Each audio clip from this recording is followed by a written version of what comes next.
Aloha and welcome to Talk Story with John Waihe'e and another exciting guest.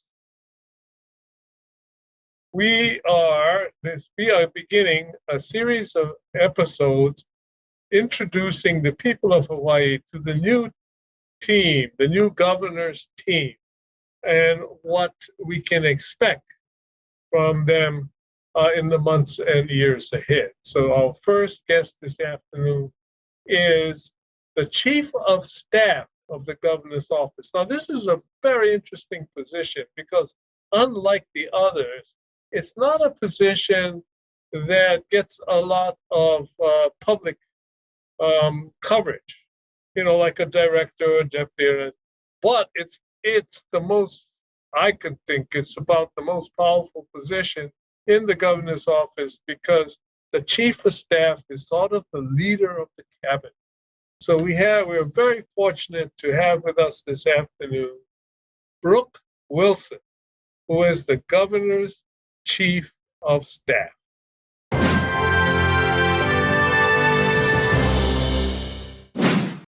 Hi, Governor. Aloha, and thank you for having me.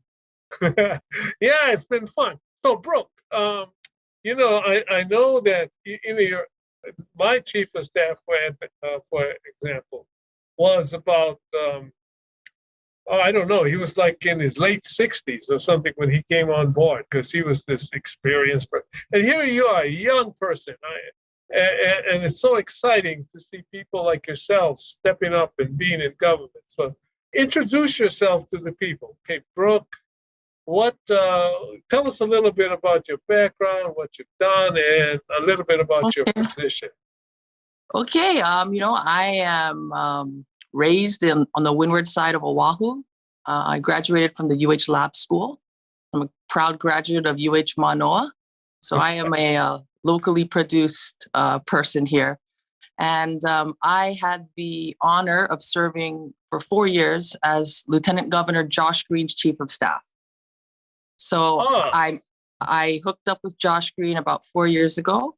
And prior to that, I had built some experience in lobbying, in journalism, in public relations, in crisis communications, in nonprofits, such as the Bishop Museum, where I used to work in marketing and PR there. So I've had different types of experiences that ultimately led me to Josh Green in 2018.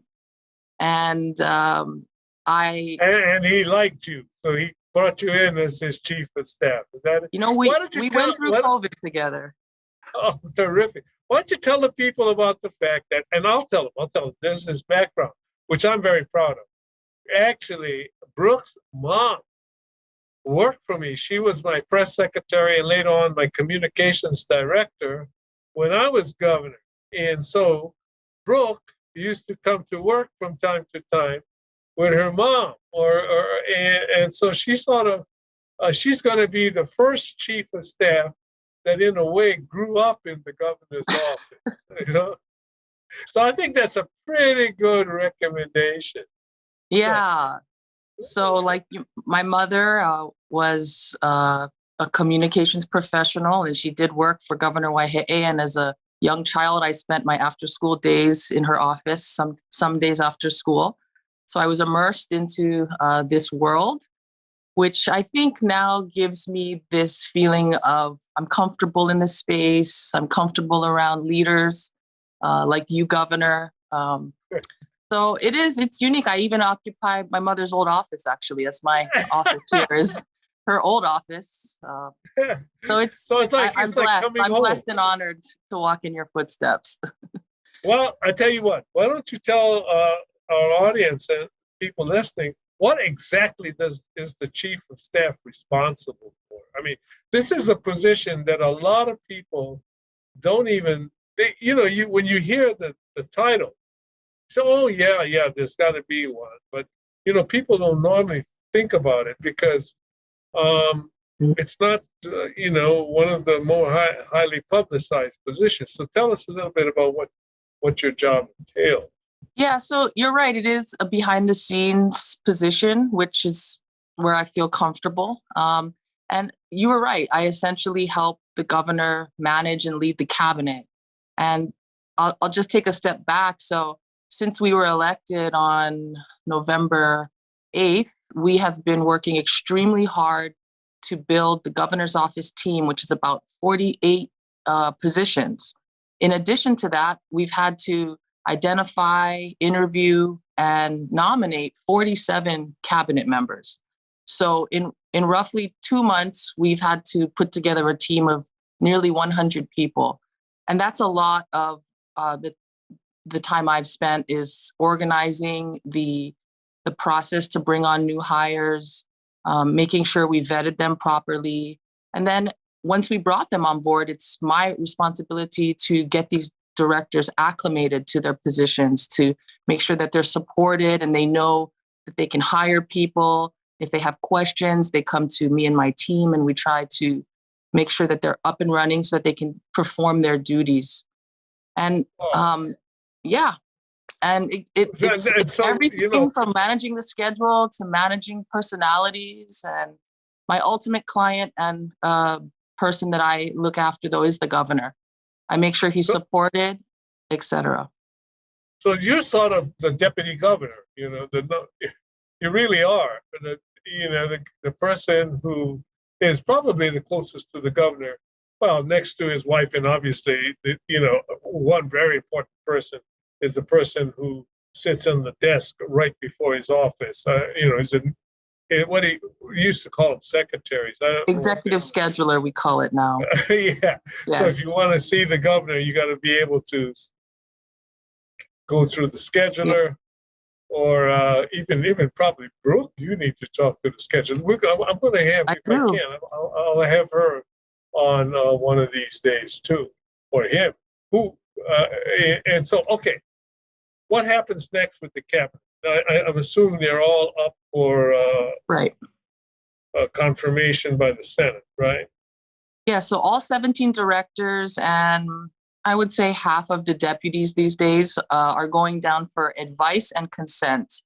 And we will be dropping officially filing their nominations on Wednesday, which I believe is a little bit of a change from the past. Sometimes, you trickle down the names. We're deciding to put them all down at once because our team is ready to get to work and we don't want to waste a second, debating over these things. We're ready to sit before the Senate committees and have our nominees answer any question that is needed to get them put into these roles officially. So that process will be taking place from now until April. And the hope is that we successfully confirm all directors and deputies by sine die, which is sine die, the end of the legislative session.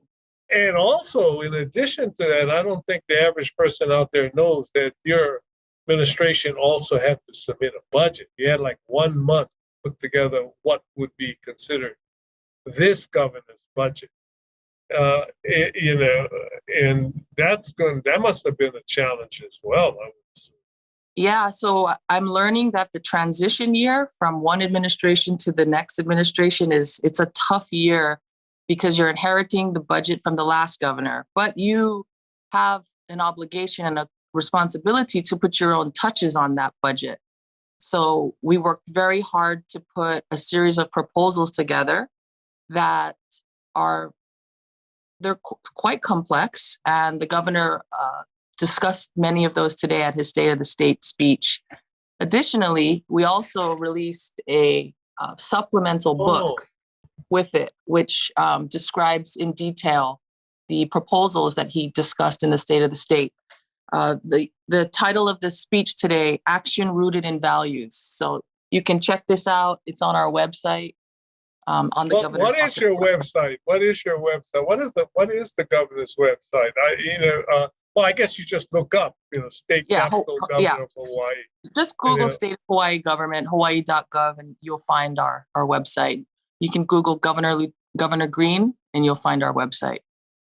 Yeah, that's on the other hand, I know it's a lot of work, but you've got to admit this is a very exciting period for everybody. I mean, there's a learning period, and that whole process is I would think would be pretty interesting. So it's today the governor gave his State of the State address, and as you point out, this booklet was released actually about the same time as the State of the State address.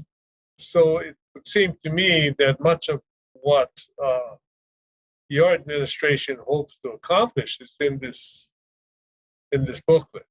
Yeah, so for this biennium, so the next 2 years of the budget, we've laid out our priorities, and they start with our top priority, which is housing.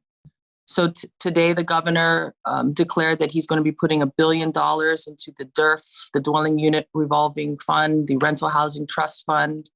He also, on stage at the podium, signed an emergency proclamation on homelessness. That emergency proclamation will allow us to quickly develop tiny homes, known as kauhale villages, is what the governor's been calling these. His goal is to develop 12 across the state. So this emergency proclamation will allow us to cut through a lot of the red tape to house those who are struggling deeply on the street. So, yeah, let's talk about that a little bit, because I think as lieutenant governor, wasn't Governor Green already instrumental in founding one of those villages? I think it was in Waianae.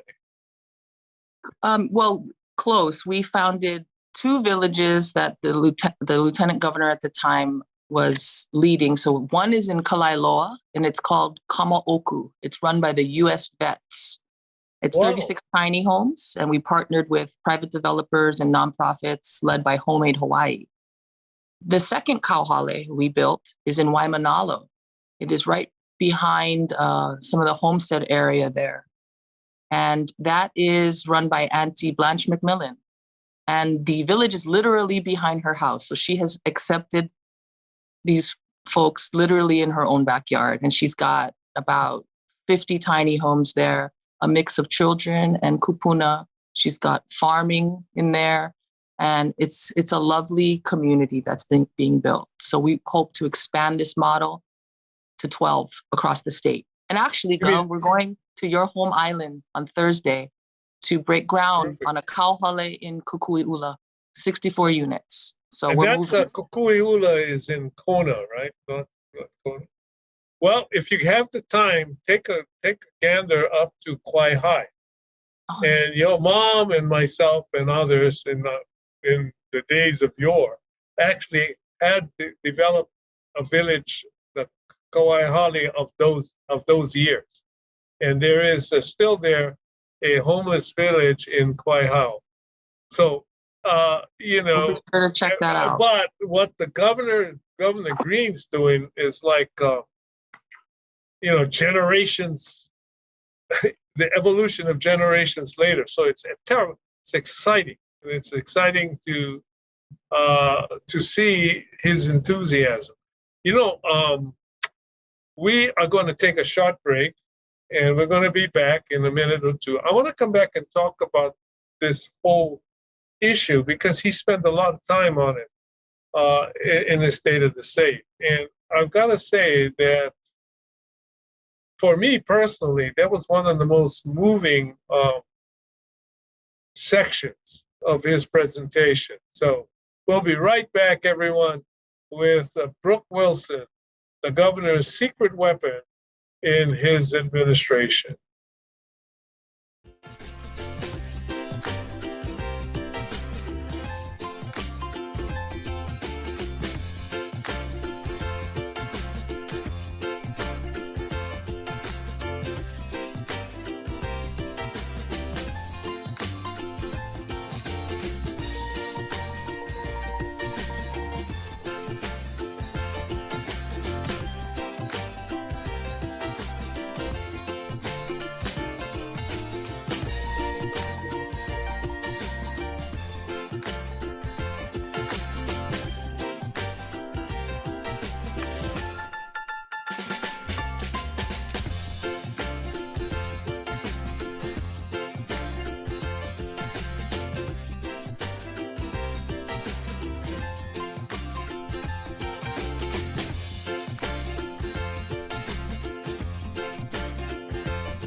Welcome back to Talk Story with John Waihe'e and our special guest, the Governor Green's Chief of Staff, Brooke Wilson. You know, Brooke, I was in the audience today listening to the governor's State of the State. And for me, one of the most moving sections of the presentation was when he was talking about homelessness. And well, he spent a lot of time dealing with the entire housing crisis in Hawaii. But when he talked about homelessness, there seemed to be a special emotion about how he described what we have normalized in our society. I mean, 10 years ago, you wouldn't find people on the sidewalk. In fact, whenever you would see something like that, it would be unusual. It would shock the conscience, really. And not that there wasn't homelessness, because of course there was some of that. But today it seems to be so widespread. And when he talked about it, he mentioned the idea of us getting numb to it, of just being able to walk past people sleeping on sidewalks and treat it as normal. And I personally felt that he really demonstrated his commitment to doing something about it, because he talked about the reality of how that affects all of society, including people that are not facing that same kind of situation. And so it seems like he's not only policy committed to doing something about homelessness, but he seems to be emotionally tied to that issue. And one of the interesting segments in the homeless population of vets, people who have served this country and have, protected all of us. And I'd like to tell us a little bit more about that village that you were talking about earlier that was for veterans. Sure. So Kamaoku is 36 tiny homes, and the governor's philosophy around this model is housing is healthcare. So if you put a roof over somebody's head who's suffering from being homeless or having trauma, like going to war and having PTSD, once you put a roof over their head, their health disparities drop significantly. Their drug use, their alcohol use drops considerably. Now, they may still use drugs or alcohol or have moments of trauma and depression, but because they have housing, they are more likely to become stable over time. So it's simply a model that we can't throw people away, even when it seems like there is no hope. You put a roof over someone's head and you give them shelter and a sense of community amongst other people who can understand their experience, and people start to heal. And the governor has witnessed that in his tiny home villages that he built at US Vets and also in Waimanalo. I'll share a quick story. About 8 months ago, I was in Chinatown getting some flowers or lei, and I saw I thought it was a man at first. There was no shirt on this person in a wheelchair, and they were suffering in the sun, trying to wheel themselves into the shade. And this person looked very kupuna. So I walked up and I said, "Are you okay? Can I get you water?" And this person looked at me, and it was a woman, and she was naked. And I said, "Auntie, can I take you to a place in Waimanalo that has tiny homes? They'll take care of you. You want to go?" She looked at me and she nodded. And we did it. We took her to Auntie Blanche's tiny home village in Waimanalo. Her name is Charlotte, Hawaiian woman. She was 70 years old. She hadn't walked in 1 year. Wow. We put her in that tiny home village. In 1 week, she was walking. And she's living there now. She's amongst people who take care of her and who feel empowered to take care of somebody. And they're healing each other in this tiny home village. And this is what the governor built as lieutenant governor. And we witnessed the miracles that happen because we just put a little house together for somebody. So that has given him all the passion and drive of this philosophy, which is we can't throw people away. We must help them. And typically they're in that position because somebody or something has caused them to have trauma and lose connections with community. You know, it showed in his speech. And that's why I really wanted to talk about it, because inwoven in his entire conversation was this idea of healing, of a healthy society. And it was the approach that a doctor would take, you know, and which he is. And so it's not only about one person, or it's not these issues, as he described it, are not little conduits, you know, they're not little boxes, but they all seem to intervene, including the society. I mean, housing for people who can't afford it is good for our economy. You know, it's that kind of thing. And he talked about making Hawaii healthy by cleaning the environment. I mean, tell us a little bit about his initiative to make Hawaii, you know, the leader of fighting off the effects of climate change, or stopping climate change. You know, I think you're absolutely right. As someone who's a medical doctor, the governor looks at everything through a healthcare lens. And especially during COVID, we learned firsthand that that's really all that matters to people is when they're sick, can they get healthcare? When their kids need something, can they get that resource? And everything is tied to our health. If our water is not clean and it makes us sick, then, you know, we can't tolerate that. So the governor views everything through a healthcare lens. And that's why, and he's also a neighbor islander. So that's why you'll see in his speech today, he put in $50 million of CIP funds to upgrade Hilo Hospital so that it can service more people and less Big Island folks need to come to Oahu for procedures. You know, I've seen these folks on the plane when I travel. They're sick, they're not feeling good, and to have to travel all the way to Oahu just to get a doctor's appointment when we could have these services right in their own island.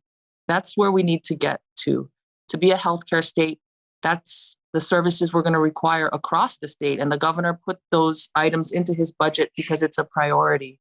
And not just hospitals, but also building more nurses and doctors. Yeah, and more nurses and doctors require, again, we go back to housing. All of these things are interrelated. But I thought that, you know, to the same extent that he was empathetic when he talked about homelessness and health, it seemed like he was very strong, almost strident, when he talked about Red Hill and what the consequences of poisoning our aquifer, our water system. I could feel this passion, you know, that this was something that just in his mind was just an absolute no-no. What are your thoughts on that particular initiative, you know?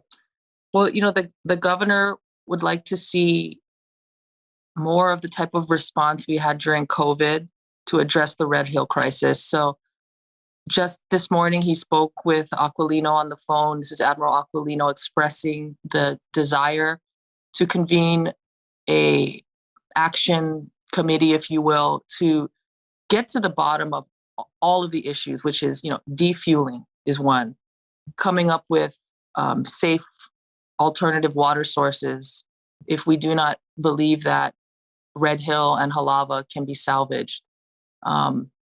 It's also addressing the people who have said they have health concerns now because they've ingested the water at Red Hill. So there's many aspects to this. We have water issues across our state even. We have water issues on Maui. We have cesspools that are contaminating the groundwater. So, you know, all of these issues are tied together, and the military, who does take up a great significant footprint in our state, they could be partners at the table for us to address some of these infrastructure issues that are polluting our groundwater. They are very much a part of this home as we are. And a lot of the investment into our state came post World War II. And we're at the point now where things are falling down. Cesspools are under EPA consent decree on the neighbor islands. Our water systems at Red Hill, because of the tanks, have become questionable. So it's going to take a coordinated effort with all partners, the EPA, the military, the Board of Water Supply, our own Department of Health Director, Kathy Ho, to come together and to make sure that we're also educating the community on what the monitoring wells say in the areas. This is the type of data that we use and to share with people during COVID, which allowed people to learn about how to protect themselves from the virus. So giving information is our goal. One of the interesting things that came out of the opening day of the state legislature and in the governor's state of the state today is this whole idea of collaboration.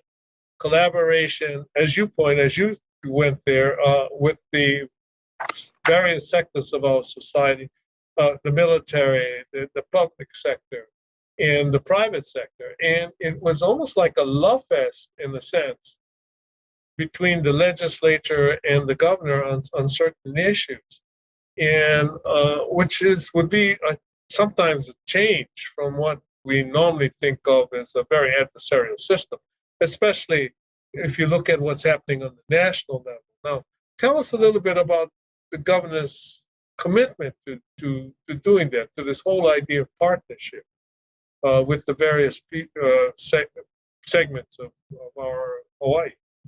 I think that is the core of who Governor Green is. He loves to collaborate. He loves to team up. He loves to brainstorm ideas.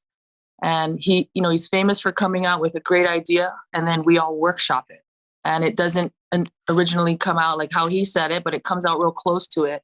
And that's the beauty of the process and of teamwork. And I think what you heard today was a genuine offer from him to work together. And it's not always going to be exactly what we want or exactly what the lawmakers decide, but we're going to do things in the spirit of we're all going to be progress. Moving in the same direction. Yes, The Hawaii governor is sort of herding everybody into making Hawaii a better place for all of its people. Or one ohana, as Governor likes to say. One ohana. I felt that was the message, and probably the most important message. The issues that we discussed are all individually important, but the overall importance was this idea that one state, one ohana, and one all of us pulling together to make this a great place for us all. And I know we're out of time. This is the problem with my little show. It's too short. But I want to thank you very much, Brooke, for agreeing to be with us. Hopefully you're the first of a number of the governor's teams that we will be talking to. And you are the person that I wanted everybody to know, because if you want anything done, you can't, the governor's a busy person.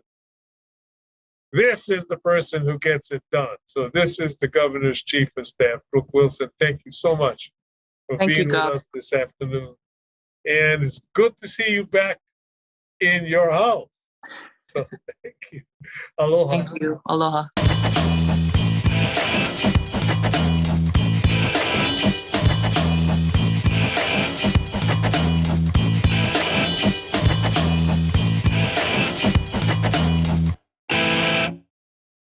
Thank you so much for watching ThinkTech Hawaii. If you like what we do, please like us and click the subscribe button on YouTube and the follow button on Vimeo. You can also follow us on Facebook, Instagram, and LinkedIn, and donate to us at thinktechhawaii.com. Mahalo.